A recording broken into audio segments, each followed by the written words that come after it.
baby girl. This is my Mackenzie. I wanted to talk to you about the reason or the inspiration for Real Sisters.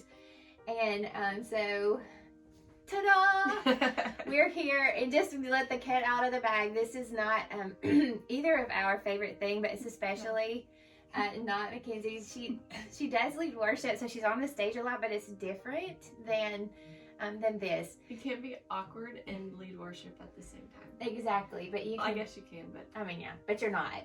It's easier to be more awkward when you're talking.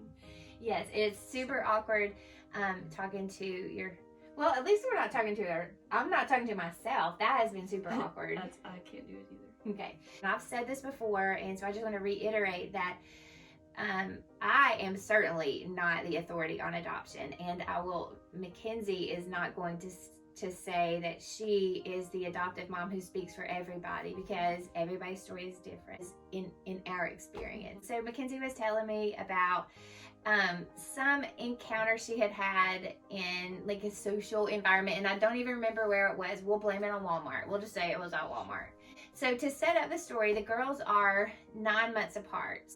We had just made a decision to open our home back up, and in fact we were lined up to do just dip our toes in the water for a weekend placement only, and then they called again and said baby girl needs a home. She didn't even have a name yet, and so I got off the phone, called my husband. No, he was there, and we just talked about it, prayed over it for a little while, and then we were like, let's just say yes and just see what it looked like. At the time it was not intended to be a permanent placement. It was just a foster placement for, it wasn't just a couple days. We knew it would be a little, like a few months probably. We didn't really know much though. And so we said yes. And then that was a Friday. She came the following 5 days because she had just been born. She had to stay at the hospital for observation. And so that's how we started getting back into foster care, which ultimately led to adoption. So yeah. When you would see them out, it would look like they really did, except for their features, except for their hair, their skin tone, and eyes, they looked like twins. And so people would say that a lot. And so I just remember she was telling me about this story, and somebody was like, are they sisters? And he was like, yes, just sweetly trying to respond to curious people. And I thought it was very ridiculous what the people had said to her, but so I got really defensive, and I just remember I can't believe that people would say such a stupid thing. I'm pretty sure I said it like that. And Mackenzie was like, well, Mom, they don't mean it to be, they're not trying to be offensive. They're not trying to be, whatever. They're just curious. And so anyway, but that is where the thought came from. So that was the tiny little seed that sort of led to the creation of this story for baby girl. So I just didn't want her to get the idea from anywhere that she did not belong, that she was not real, that she wasn't part of the family that God had put together. So I remember in our foster classes, before we even ever had our first placement, of when someone does approach you in town or whatever, and people ask questions, if at all possible, just keep the child in mind, which of course sounds like, of course you would do that. Mm-hmm. But when someone's asking questions, it's easy just to blurt out oh, they're just here with us for a little while, we're their foster parents. And while that's true, you have no idea what that child is, like Mom said, here, what they're feeling about what you're talking about. And so they didn't tell us to lie and pretend like this child is ours, because that could be equally as hurtful for the child if you're claiming them as your own and they know their parents and they want to be back with them. But they just said, whatever it looks like for the child, do that. Even if it makes the person that's asking questions uncomfortable. Not that there's anything wrong with being curious, because we're all curious about other families that we see, or people that even look different than us, and there's nothing necessarily wrong with that. But there's a right and a wrong way to do it, and it does look different for everybody. People have preferences, and that's what me and Mom were just talking about before we got on here, that with our daughter when she's only 3 right now, and while she's very opinionated about many things, we don't know what her preference is going to be when she's old enough to fully understand what that looks like. So what we just try to do is what we were told to do, just protect her the way that we know best. And so when people ask a question in town, typically I just say, yes, she's ours, because she absolutely is ours, even though she looks different. And maybe by chance she came out looking just vastly different from us, and that could be true. And then sometimes, and it all just depends on how comfortable I feel with the person asking, how they've just approached us. Like if we're at church and it's the little old lady that we see every week, of course I feel comfortable to share with her maybe a little bit more of the story and go into, she's ours through adoption, and we got her when she was 5 days old, and she's been a part of our family since then. But if it's just a random person at Walmart, they don't have to know everything if it means protecting my child. And it's simple. It does feel awkward in the moment to have to shut down a conversation or say, even in the moment, that was an inappropriate thing to say to that person. It matters about my child more than that. And so that's how we have to operate in our family moving forward. And that'll change. Just as we were talking about, I'm not an expert, even though I have adopted a child. I still don't know what I'm doing a lot of the time, but I just know that that's kind of the attitude that we take. And we really just now started getting into just telling her parts of her story, and she's owned it all, thankfully, very graciously and even excitedly to talk about. And so we're hopeful in that, but also there's still parts of me that when I'm sharing with someone else, I know she's hearing it. And so I'm not going to share with someone else more than I've shared with her in her story. I wouldn't tell them more, especially in front of her, than she knows, because it's her right to know, but it's also, she'll learn it as she's growing. So that's just kind of loosely how we feel that it's the right way to do it for us, but it changes all the time, and who knows what it'll look like in a few months. I don't know.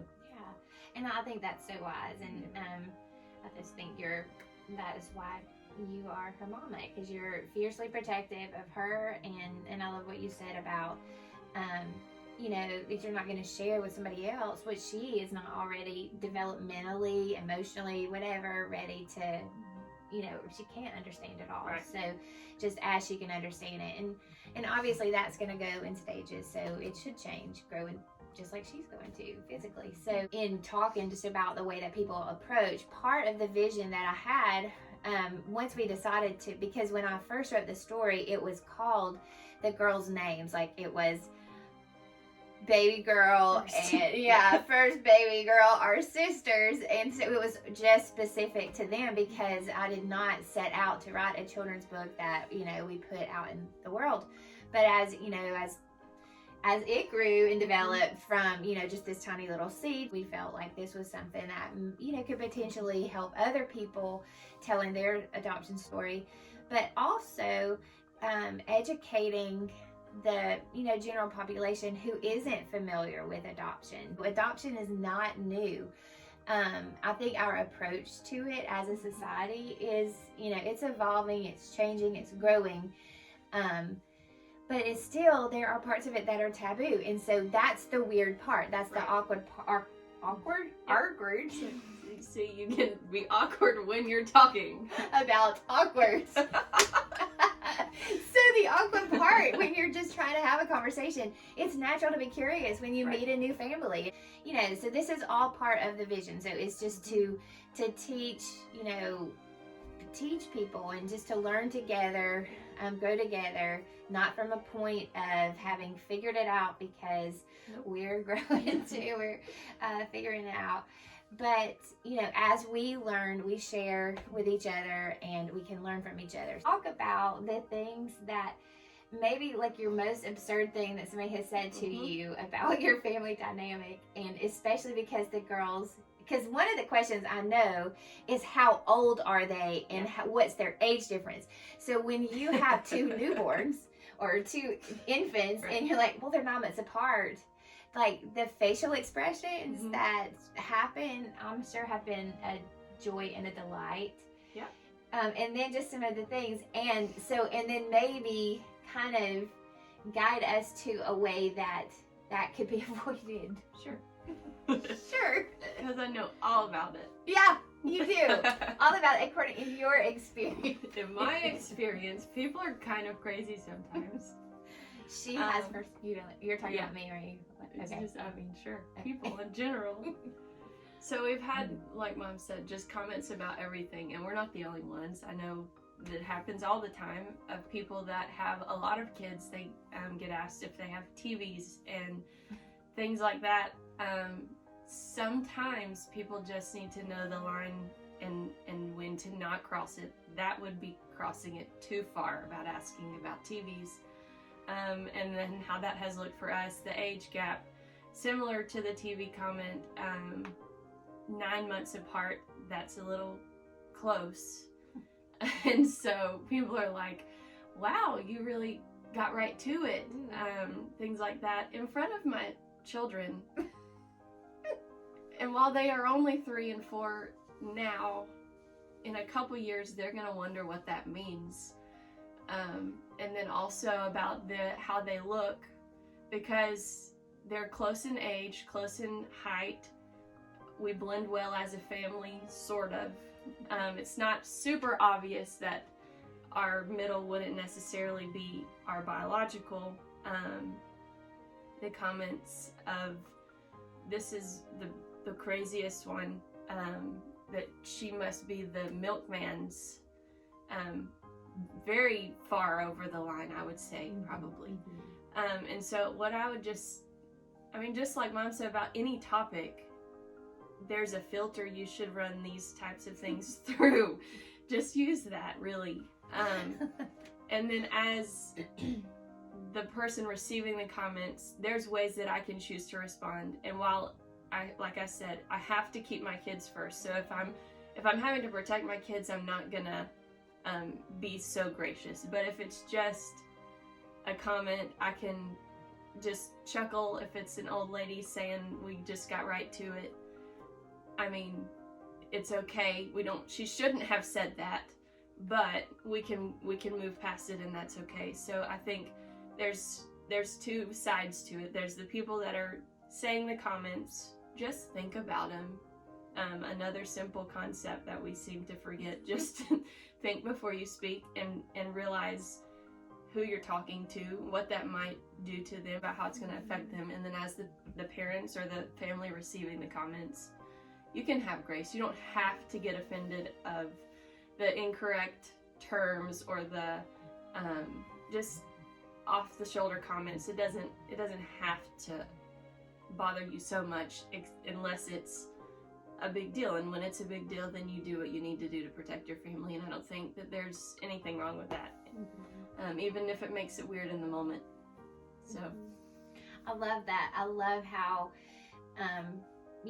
so when I heard you say, for somebody who's the general public, hearing that there are ways appropriately to approach people, and that's conversation in general, right? Like, just courteous. And I don't think there's anything wrong with being curious. Like, just be honest. Hey, I'm curious about this. How has your family come to be? And I think that's a great way to say, like, to acknowledge, hey, I notice a difference here, but I genuinely want to know. I don't find anything wrong with it. I'm just curious about your family. I will welcome those questions. I like the way you said that. How did your family come to be? That sounds, and that's easy to say, and that would be something easy to, just to put in your repertoire of how should I talk to people? Well, and that's not just adopted families. And then from the perspective of, how we respond to people, we can choose grace. And that's what I love about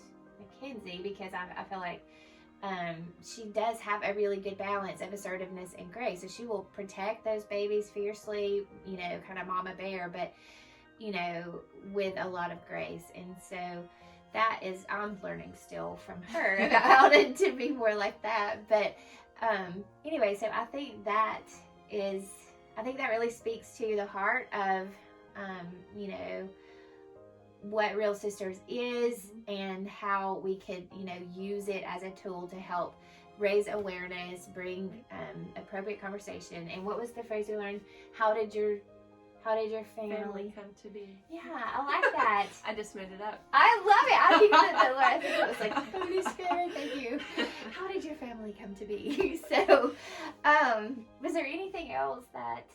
I don't think we talked about, when you kind of touched it, that adoption shouldn't be a taboo conversation. It shouldn't be shameful or anything like that. It's maybe there are hard stories as to why someone was adopted, and you don't have to share all of that. But as a whole, I don't want my daughter to be ashamed that she was adopted. I want her to be able to talk about that and be just as proud as my other kids that were not adopted. So I'm grateful for this book, and hopefully that will help other families be able to open up that conversation, not just with their kids, but with family and whoever else. So yay. Thank you for saying that. That's sweet. Thanks for coming to our TED Talk. That's not what I wanted to say. Okay. We gotta end it. How can we end it? It's been awkward, guys. It has. Great. Good talk.